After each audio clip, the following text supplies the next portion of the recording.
Hi అండి, welcome back to my channel. ఈ వీడియోలో మనం ఎక్కడికైనా బయటికి ట్రిప్స్కి వెళ్ళినప్పుడు కానీ ఇంట్లో ఈవినింగ్ టీ టైంకి స్నాక్స్ లాగా కానీ చేసుకునే అటుకుల మిక్చర్ని ఎలా ప్రిపేర్ చేసుకోవాలో చూద్దాం.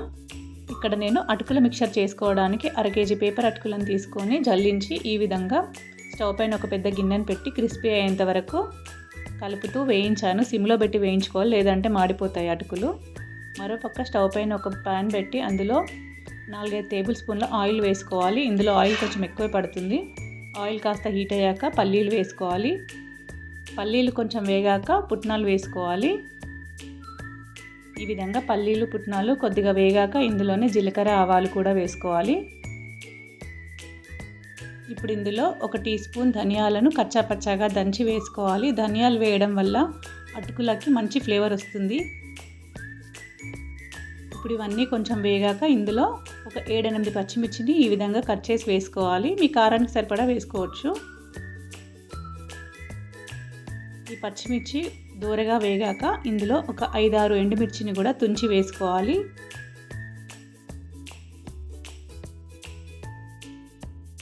ఇవన్నీ కాస్త వేగాక ఇందులో ఒక గుప్పెడు కరివేపాకు వేసుకోవాలి. వీటన్నింటిని చక్కగా బ్రౌన్ కలర్ వచ్చేంత వరకు వేయించుకోవాలి. ఇప్పుడు ఇందులో కచ్చాపచ్చా దంచుకున్న వెల్లుల్లిని వేసుకోవాలి. అటుకుల మిక్చర్లో వెల్లుల్లి ఫ్లేవర్ చాలా బాగుంటుంది.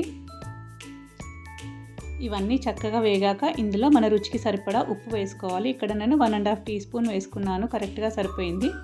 ఇప్పుడు ఇందులోనే 1 టీ స్పూన్ పసుపు వేసుకోవాలి. వీటన్నింటిని చక్కగా కలుపుకోవాలి.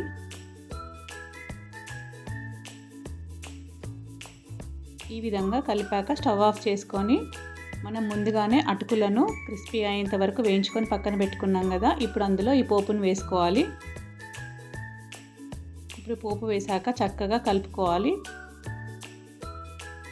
ఇప్పుడు ఈ పోపు వేడిగా ఉంటుంది కాబట్టి మనం చేయితో కలపలేము, చేయి కాలుతుంది కాబట్టి స్పూన్తో కలపాలి. ఈ విధంగా స్పూన్తో కలిపాక మళ్ళీ ఒకసారి చేయితో మొత్తం కలిసేలా కలుపుకోవాలి. అంతే అండి, 15 మినిట్స్లో ఈజీగా ప్రిపేర్ చేసుకోవచ్చు ఈ అటుకుల మిక్చర్ని. అండ్ 15-20 రోజులు స్టోర్ ఉంటుంది. మీరు ఈ విధంగా ట్రై చేసి చూడండి, చాలా బాగుంటుంది. ఎక్కడికైనా ట్రిప్స్కి అయినా లేదంటే పిక్నిక్ అయినా వెళ్ళినప్పుడు ఈ విధంగా అటుకుల మిక్చర్ని ప్రిపేర్ చేసుకొని వెళ్ళొచ్చు. మీరు ఈ విధంగా ట్రై చేసి ఎలా వచ్చిందో కామెంట్ సెక్షన్లో కామెంట్ చేయండి. Thank you for watching this video and please like, share and subscribe my channel. Thank you.